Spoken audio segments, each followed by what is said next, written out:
Assalamualaikum warahmatullahi wabarakatuh. Terima kasih. Dalam kesempatan ini, kami dari kelompok 2 sesi 2 akan menyampaikan materi mengenai pendokumentasian asuhan kebidanan dalam bentuk SOAP.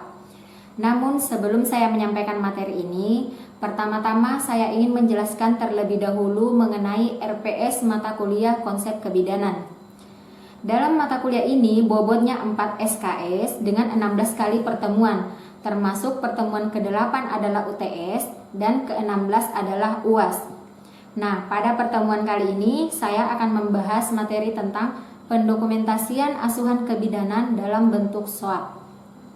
Jadi, mengapa sih sangat penting untuk belajar pendokumentasian asuhan kebidanan? Karena agar bidan itu mengetahui, melakukan, dan membuat dokumentasi yang akan kita bahas pada materi ini. Jadi materinya yaitu mengenai pendokumentasian asuhan kebidanan dalam bentuk SOAP. Tujuan dari pembelajaran yaitu agar kita mampu melakukan pendokumentasian dengan SOAP pada kasus kebidanan. Nah, SOAP sendiri itu merupakan singkatan dari S-nya yaitu subjektif, O yaitu objektif, A-nya assessment, P planning, I yaitu implementasi, dan E yaitu evaluasi. Nah, kita akan membahas satu persatu dari pengertian SOAP plus IE ini. Kita masuk yang pertama yaitu subjektif.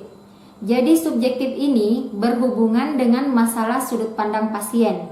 Ekspresi pasien mengenai kekhawatiran dan keluhan dicatat sebagai kutipan langsung atau ringkasan yang berhubungan dengan diagnosis.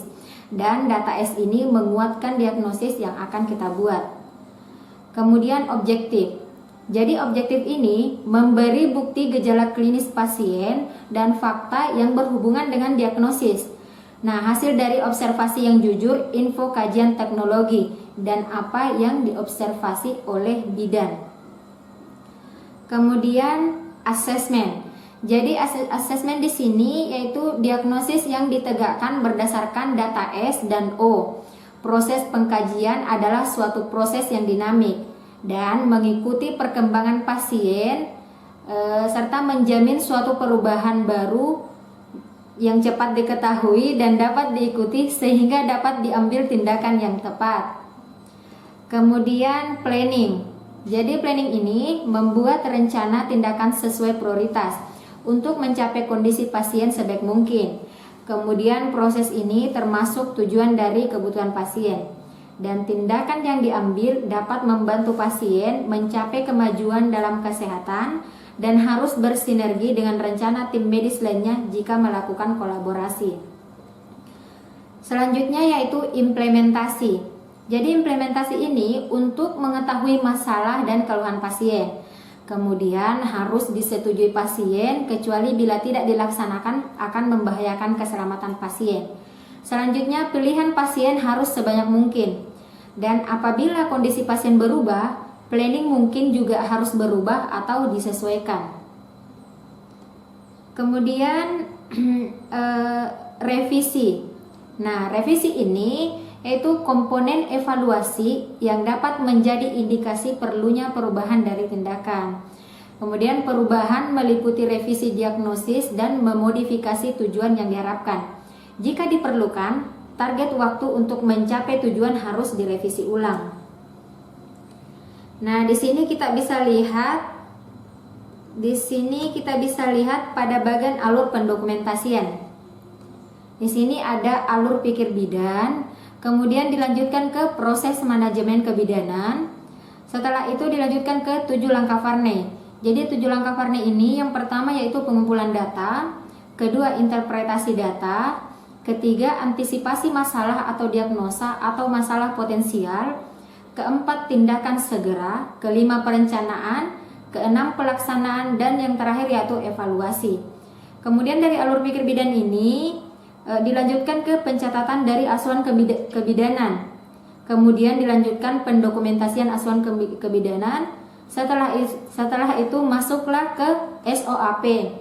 yaitu subjektif, objektif, asesmen, dan perencanaan. Jadi pada 7 langkah Verne ini, pada bagian pertama pengumpulan data yaitu masuk ke subjektif dan objektif. Kemudian pada interpretasi datanya masuk ke asesmen, pada antisipasi masalah atau diagnosa atau masalah potensial juga masuk ke asesmen. Nah, pada tindakan segera, perencanaan, pelaksanaan sampai evaluasi, semuanya ini masuk ke bagian perencanaan. Kemudian selanjutnya kita masuk pada contoh kasus. Jadi di sini saya ambil contoh kasus kesehatan reproduksi. Nah, contoh kasusnya bisa teman-teman lihat. Seorang perempuan berumur 42 tahun memiliki 3 orang anak, tidak pernah mengalami abortus. 2 tahun yang lalu dia menjalani histerektomi tanpa pengangkatan ovarium. Setelah pemeriksaan awal post-operasi, dia tidak mengunjungi rumah sakit lagi. Saat ini dia sering merasa letih dan terbangun pada malam hari karena kepanasan. Lalu dia konsultasi ke dokter dan melakukan pemeriksaan tiroid dan hasilnya normal. Selanjutnya, dia dianjurkan untuk melakukan pemeriksaan serial FSH. Hasil dari kadar FSH-nya berada pada rentang pasca menopause. Dia mendapatkan terapi suli hormon dan beberapa minggu kemudian keluhannya mulai hilang dan merasa lega. Nah, bagaimana bisa membuat dokumentasi yang benar pada aspek kesehatan reproduksi? Nah, yang pertama yaitu kita mengerti konsep dan patofisiologi masa klimakterium dan menopause. Kemudian yang kedua yaitu menulis apa yang logis dan sesuai dengan wewenang bidan. Dan yang terakhir, menulis apa yang dilakukan dan melakukan apa yang ditulis dengan waktu yang tepat. Selanjutnya itu, jadi prinsip dokumentasi di sini yaitu pertama mempunyai nilai administratif, merupakan catatan yang otentik. Kemudian mempunyai nilai hukum komunikatif. Selanjutnya mempunyai nilai ekonomi sistematis dan ringkas. Selanjutnya mempunyai nilai edukasi dan mempunyai nilai penelitian.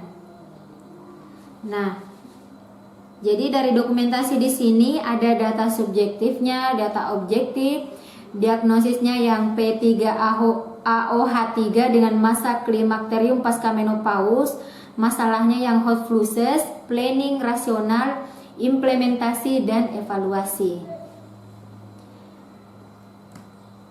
Jadi itulah tadi materi yang bisa kami sampaikan. Kurang lebihnya mohon dimaafkan. Saya akhiri. Assalamualaikum warahmatullahi wabarakatuh.